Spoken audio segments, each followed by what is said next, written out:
Viewers, हम पढ़ रहे कक्षा 10वीं गणित की प्रश्नावली 4.3 के प्रश्न नंबर पहले का तीसरा। और इसमें हमें सबसे पहले मूलों का अस्तित्व है या नहीं ये जांच करना है, और जांच करने के बाद इसे पूर्ण वर्ग विधि द्वारा हल करना है। तो इसको हल करेंगे।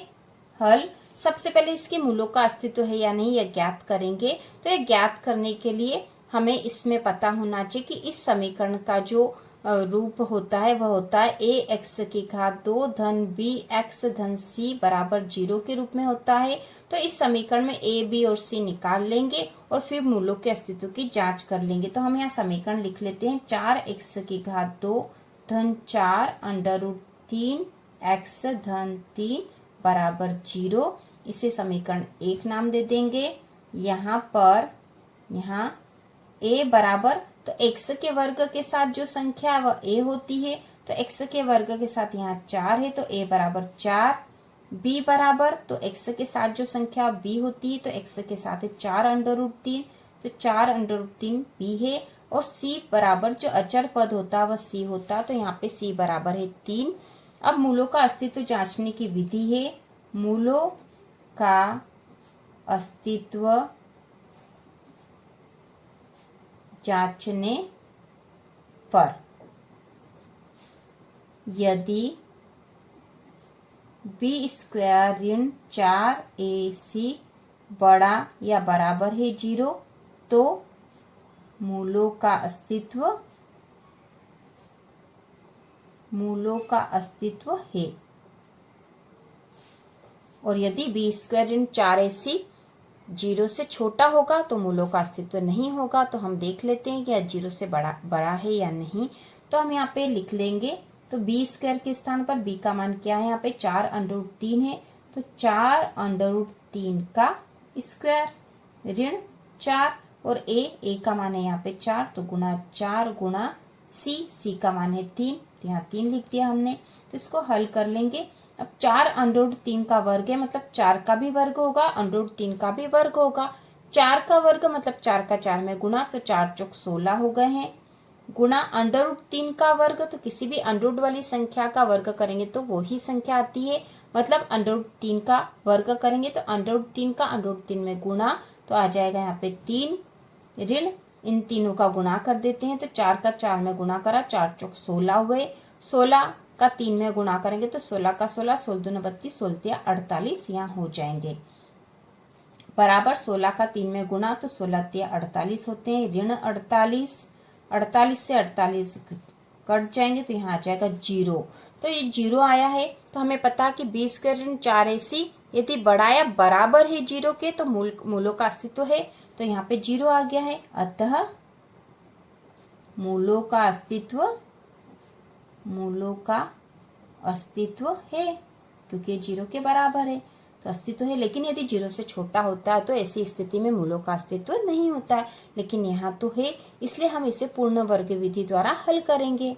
समीकरण को फिर से यहाँ लिख लेते हैं। समीकरण है 4x की घात 2 धन 4 अंडर रूट 3x धन 3 बराबर 0, यह समीकरण थी। अब इसको समीकरण को 4 से भाग लगाने पर, समीकरण को 4 से भाग लगाने पर, और इसी विधि से हम पूर्ण वर्ग विधि का प्रयोग कर रहे हैं, और इसी विधि से हमने इसके आगे के प्रश्न भी करे थे। तो इस समीकरण में हम 4 का भाग लगा देंगे, तो समीकरण हो जाएगी 4x की घात 2 धन 4 अंडर रूट 3x धन 3 बराबर 0 है। तो इसके बट्टा 4, इसके बट्टा भी 4, इसके बट्टा भी 4, 0 के बट्टे भी 4 करेंगे तो 0 ही होगा, इसलिए हमने यहाँ नहीं लिखा है। तो 4 से 4 कट गए, ये 4 से 4 भी कट जाएंगे। अब यहाँ हम लिख देंगे x का वर्ग धन, क्योंकि ये कट गए 4 से 4, यहाँ x का वर्ग बचा, धन ये 4 से 4 कट गए तो यहाँ बचा अंडर रूट 3x धन 3 बट्टा 4 बराबर 0। अब यहाँ पे हम जिस सूत्र का प्रयोग करते हैं वह होता है a धन b का वर्ग बराबर होता है a का वर्ग धन 2ab धन b का वर्ग।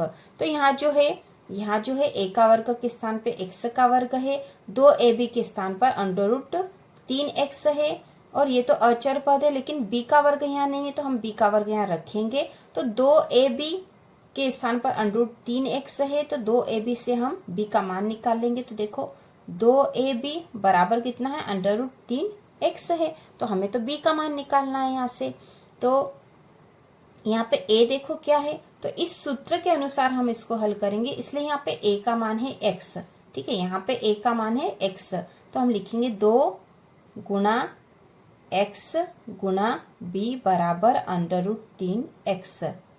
x से x कट जाएगा, यहाँ बचा 2b बराबर √3, b बराबर √3/2। तो b का मान हमारे पास आ गया √3/2। तो हम b का मान यहाँ रखेंगे, तो b का वर्ग चाहिए हमें, तो हम √3/2 का वर्ग इसमें जोड़ देंगे। एक बार जोड़ देंगे और एक बार घटा देंगे, तो उससे समीकरण पे कोई फर्क नहीं पड़ेगा और हमारा सूत्र हमें मिल जाएगा।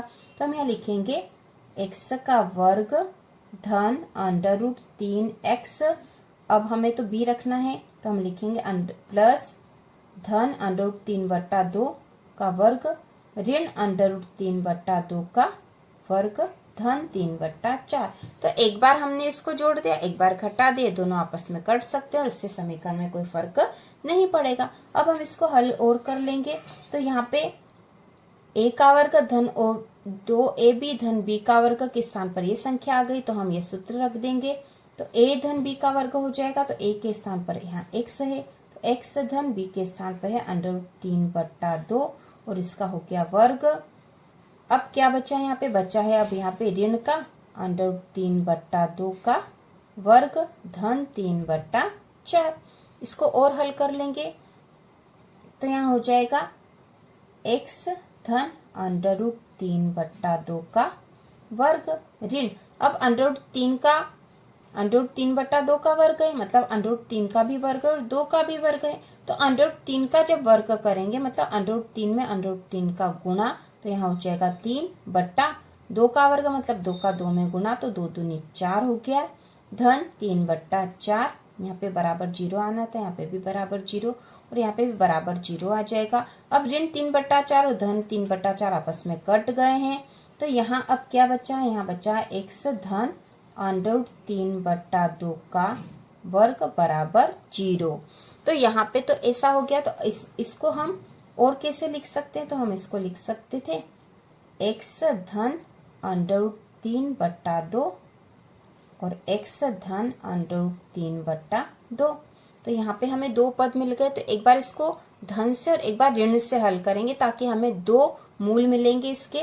तो हम यहाँ लिखेंगे x धन √3/2, तो यहाँ पे हो जाएगा x बराबर तो √3/2, यहाँ पे 0 कर देंगे, x बराबर √3/2 बराबर 0, तो x बराबर हो जाएगा √3/2 बराबर के उधर गया, तो ऋण का √3/2, तो एक x का मान हमारे पास ये आ गया है।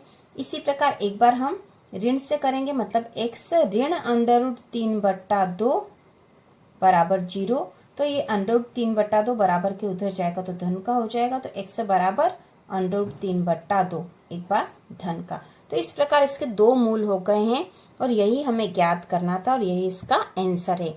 चौथा प्रश्न पढ़ेंगे इसी का, 2x की घात 2 धन x धन 4 बराबर 0। तो इसे भी हमें ज्ञात करना है। सबसे पहले मूलों का अस्तित्व है या नहीं यह पता करना, और यदि मूलों का अस्तित्व है तो इसे पूर्ण वर्ग विधि द्वारा हल करना है। तो इसे हल करेंगे, तो सबसे पहले हम लिखेंगे यह जो समीकरण है किस रूप में होती है, ax की घात 2 धन bx धन c बराबर 0, इस रूप में होती है यह। तो यहाँ पर समीकरण है, हम हल लिख देंगे। यहाँ पर समीकरण है 2x की घात 2 धन x धन 4 बराबर 0।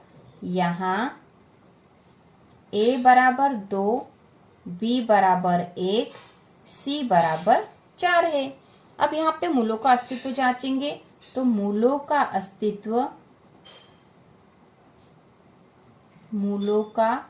अस्तित्व जांचने पर यदि b² ऋण 4ac बराबर बड़ा, ठीक है, यहाँ पे बड़ा या बराबर है 0, तो मूलों का अस्तित्व है। और यदि तथा बी स्क्वायर ऋण 4ac छोटा है 0 से यदि छोटा है ये, तो मूलों का अस्तित्व नहीं है। क्योंकि यदि बी स्क्वायर ऋण 4ac बड़ा है, यदि बड़ा होता है मतलब ये धनात्मक होता है, तो ऐसी स्थिति में मूलों का अस्तित्व होता है। और यदि बी स्क्वायर ऋण 4ac छोटा है मतलब ये ऋणात्मक संख्या आ जाएगी, और ऋणात्मक संख्या में मूलों का अस्तित्व नहीं होता है। तो हम इसकी जांच कर लेते हैं इस समीकरण के अनुसार। तो बी स्क्वायर ऋण 4ac बराबर, तो बी का मान हमने क्या निकाला था, बी का मान है 1, तो बी का वर्ग मतलब 1 का वर्ग ऋण 4 गुणा ए का मान था यहाँ पे 2 गुणा सी का मान है यहाँ पे 4। इसको हल कर लेंगे तो 1 का वर्ग 1 ही होगा, ऋण अब ये तीनों गुणा में है तो 4 दूना 8 होंगे, और 8 का 4 में गुणा होगा तो 8 चौक 32 आ गए हैं। एक ऋण 32 हो गए हैं, एक में से 32 घटाएंगे तो 32 में से 1 घटेंगे, क्योंकि 32 बड़ी संख्या और ये ऋणात्मक है, तो 32 में से 1 कम हो गए तो ऋण के 31 आ जाएंगे, क्योंकि बड़ी संख्या ऋण की है। तो यहाँ पे बी स्क्वायर ऋण 4ac का मान ऋण 31 आया, और यहाँ पे इसका मान ऋण 31 आया है। और ऋण 31 जो छोटा है 0 से, ऋण 31 छोटा है 0 से और ये ऋणात्मक संख्या है, अतः मूलों का अस्तित्व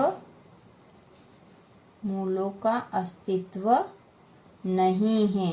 और यदि मूलों का अस्तित्व नहीं है तो हमें इसे हल नहीं करना है, क्योंकि यदि मूलों का अस्तित्व है तो ही हम इसे हल करेंगे, और यहाँ मूलों का अस्तित्व नहीं है, हम इसे हल नहीं करेंगे पूर्ण वर्ग विधि से। तो इस प्रकार हमारे प्रश्नावली 4.3 के प्रश्न, पहले के चारों प्रश्न हो चुके हैं। इसी प्रकार के और वीडियो देखने के लिए चैनल को सब्सक्राइब कीजिए।